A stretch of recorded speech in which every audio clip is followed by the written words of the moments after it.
नतीजों की खबरों वाले शेयर्स भी ढेर सारे इनफ्लोज आ रहे हैं, रिजल्ट्स के भी और खबरों के लिहाज से भी कुछ इंपॉर्टेंट यहाँ पर अपडेट्स देखने को मिल रहे हैं। शरद हमारे साथ जुड़ चुके हैं पूरी डिटेल्स के साथ। शरद, गुड मॉर्निंग। सबसे पहले तो नतीजों से शुरुआत कीजिए।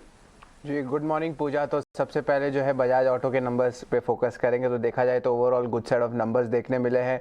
रेवेन्यू और एबिडा की अगर मार्जिन्स की बात करें तो एनालिस्ट एस्टिमेट से ज़्यादा आए हैं, हालांकि पैट जो है इनलाइन सेट ऑफ नंबर्स रहा है।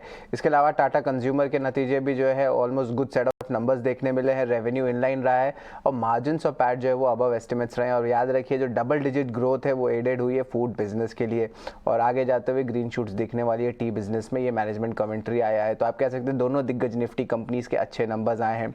इसके अलावा कैश और वायदे बाजार वाले स्टॉक्स भी फोकस में लाते हैं। महिंद्रा लाइफ स्पेस के largely inline set of numbers देखने मिले हैं। निप्पॉन इंडिया एएमसी इनके भी जो है largely inline set of numbers देखने मिले। और कल एचडीएफसी एएमसी के भी कॉन कॉल हुई थी जहां पे कमेंट्री जो है लार्जली आप कह सकते हैं मिक्स्ड देखने मिली थी।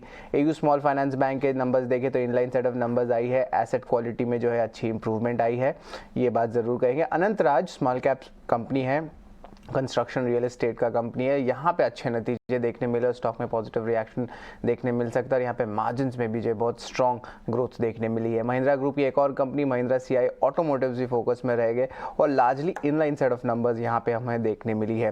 रैलिस इंडिया की बात करें तो ओवरऑल जो है वीक सेट ऑफ नंबर्स देखने मिला है। और याद रखिए जो ग्लोबल एग्रोकेमिकल डिमांड है ऑफकोर्स उसमें भी जो है इम्पैक्ट थोड़ी पड़ रही है, तो यहाँ पे हमें रैलिस इंडिया में भी देखने मिल रहा है। VST industries weak set of numbers देखने मिल रहे हैं और ओवरऑल देखा जाए तो मार्जिन्स और प्रॉफिट में जो है गिरावट आया है, हालांकि 150 रुपये का डिविडेंड भी डिक्लेयर किया गया है। दालमिया भारत के बारे में बात करें तो overall weak set of numbers देखने मिला है, लेकिन याद रखिए सीमेंट कंपनीज की प्राइसिंग पावर में इशू ज़रूर हो रही है अभी, लेकिन जो वॉल्यूम ग्रोथ हो रही है वो जो है अच्छी इंप्रूवमेंट आ रही है। और आखिर में मैं बात करूंगा टाटा स्टील लॉन्ग प्रोडक्ट्स का, जहां पे overall weak set of numbers देखने मिला है। और हालांकि आप कह सकते हैं लॉसेस ज़रूर नैरो हुए हैं, पर अभी भी लॉसेस के ही रेंज में जो है कंपनी चल रही है। तो टाटा स्टील लॉन्ग के कमजोर नंबर्स और बाकी नतीजों का एनालिसिस भी अभी शरद आपको बता रहे थे। शरद, नंबर्स तो ढेर सारे आए, खबरों वाले शेयर्स कौन कौन से हैं?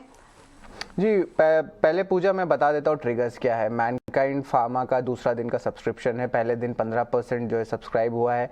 और निफ्टी के आज जो है बड़े नतीजे आ रहे हैं। HDFC standard life, SBI life, Maruti Suzuki और बजाज फाइनेंस। और विप्रो का जो है आज बोर्ड मीटिंग स्टार्ट होने वाला अगले 2 दिन तक, जहाँ पे कल जो है बायबैक के भी जो है डिटेल्स आ जाएंगे। और सोम डिस्टिलरीज फोकस में रहेगा, जहाँ पे जो राइट्स इशू आज ओपन होंगे। लेकिन कुछ शेयर्स है जो फोकस में रहेंगे। आईटीसी फोकस में रहेगा। ऑफकोर्स वीएसटी के नंबर्स जो है वीक सेट ऑफ नंबर्स देखने मिले और उनके जो मेन एरियाज हैं यूपी बिहार पे, वहाँ पे डिस्ट्रेस हुई है क्योंकि शॉर्टेज हुई है रेनफॉल की। और इसके अलावा एनालिस्ट का मानना है कि मार्केट शेयर लॉस हो सकता है कंपनी को और आईटीसी को बेनिफिट हो सकता है, तो इसको ज़रूर फोकस में रखिएगा। कल सीजी कंज्यूमर का कॉन कॉल हुआ था, ऑफकोर्स स्टॉक में गिरावट भी आया था और यहाँ पे कंपनी कह रही है कि कंपनी फोकस करेगी वॉल्यूम ग्रोथ पे और एब्सोल्यूट प्रॉफिट पे और प्रॉफिट मार्जिन पे ज़्यादा अभी फोकस नहीं रहेगा। जो नए सीईओ आ रहे हैं वो डिजिटाइजेशन और ऑटोमेशन पे फोकस करेंगे। लेकिन याद रखिए ब्रोकरेजेस डाउनग्रेड किए तो आज भी लगता है स्टॉक प्रेशर में हो सकता है। इप्का यूनिकेम के लैब्स की कॉन कॉल हुई है एंड ऑफ कोर्स यहाँ पे जो है कल हमने देखा था स्टॉक में भारी गिरावट आई थी क्योंकि मार्जिन्स में प्रेशर पड़ेगा दोनों कंपनी का। यहाँ पे कंपनी कह रही है कि 300 करोड़ का एबिडा यूनिकेम लैब में वो एक्सपेक्ट कर सकता है अगले 2 साल में। 1700 से 1800 करोड़ का टर्नओवर यूनिकेम लैब्स में हो सकता है और लगभग 3000 करोड़ के एसेट जो है यूनिकेम लैब्स के पास अभी अवेलेबल है करंटली। तो एक टाइप से कह सकते हैं अपडेट आई है, स्ट्रेटेजिक अपडेट कहेंगे। उग्रो कैपिटल की बात करें तो फंड रेजिंग के बारे में बोर्ड मीटिंग होगी, 15 मई को ये मीटिंग है। संदूर मैंगनीज भी फोकस में रहेगा। अब याद रखें यहाँ पे इन्वायरमेंटल क्लियरेंस मिल गया है अपनी आयरन और प्रोडक्शन को लगभग 3 गुना बढ़ाने का, तो ये एक इंपॉर्टेंट ट्रिगर है। और याद रखिए थोड़ी ट्वीक्स भी हो रही है मेटल माइनिंग एक्ट्स में, तो यहाँ पे ज़रूर इसमें फोकस रखिएगा। एमसीएक्स में जो उनके सीटीओ शशांक साठे रिज़ाइन किए हैं और अब याद रखिए बहुत दिन से जो एक ओवरहैंग था स्टॉक का, जो एटलीस्ट 30 जून तक जो है 63 मून्स जो है इनके सॉफ्टवेयर सर्विसेज देंगे, तो वो उसका भी पेन देखने मिल रहा है। तो ये इंटरेस्टिंग रिएक्शन होगा स्टॉक में। गुजरात बेस्ड कंपनीज भी फोकस में रहेंगे जैसे कि जीएसएफसी, जीएसपीएल, जीएनएफसी।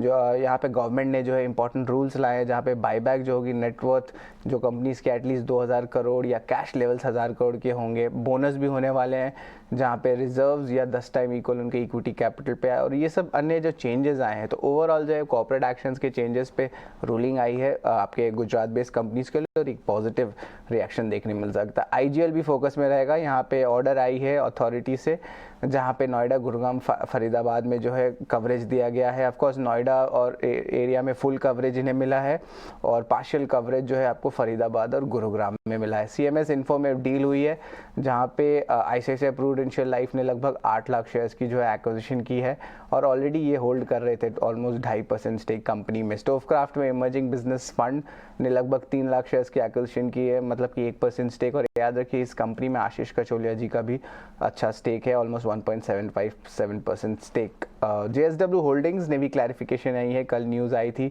उनकी पिकिंग अप स्टेक की एमजी हेक्टर बीवाईडी इंडिया में। यहाँ पे वो जो है कंपनी का बयान आया है कि कोई ऐसा प्रपोजल नहीं है कंपनी कर रही है जहाँ पे डिस्कशन हो रही है कि यहाँ पे जो है एक्विजिशन हो। और आखिर में टाटा मोटर्स के बारे में बात करेंगे, जहाँ पे लॉन्ग टर्म रेटिंग को अपग्रेड किया गया एसएनपी से बीबी से बीबी माइनस था, और आउटलुक स्टेबल है। और वो एसएनपी कहने के जो कैश फ्लोज होने वाली है अगले 12 से लेकर 18 महीना में, वो जो है स्ट्रेंथन कर सकती है क्रेडिट प्रोफाइल कंपनी को। और हाल ही में पूनावाला फिनकॉर्प को भी जो है AAA रेटिंग मिली थी आपके क्रिसिल केयर रेटिंग द्वारा, तो इसको भी ज़रूर आप फोकस में रखिएगा रेटिंग एजेंसीज में क्या मूवमेंट्स होती है। लेकिन बहुत सारे न्यूज़ फ्लोज आ रहे हैं, तो इसको ट्रैक करना भी हमें कभी कभी मुश्किल हो जाता है, लेकिन हम कोशिश करते हैं कि हमारे दर्शकों को ईटी नाउ स्वदेश के लिए जितना हो सके उतना जल्दी आपको दे पाएँ।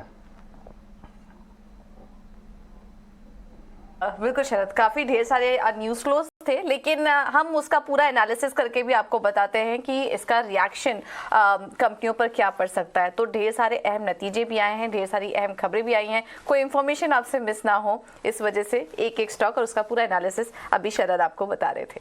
ऑलराइट, तो इन तमाम खबरों पर और इस पर क्या एक्शन दिख सकता है आज, इस पर हमारी नजर बनी रहेगी।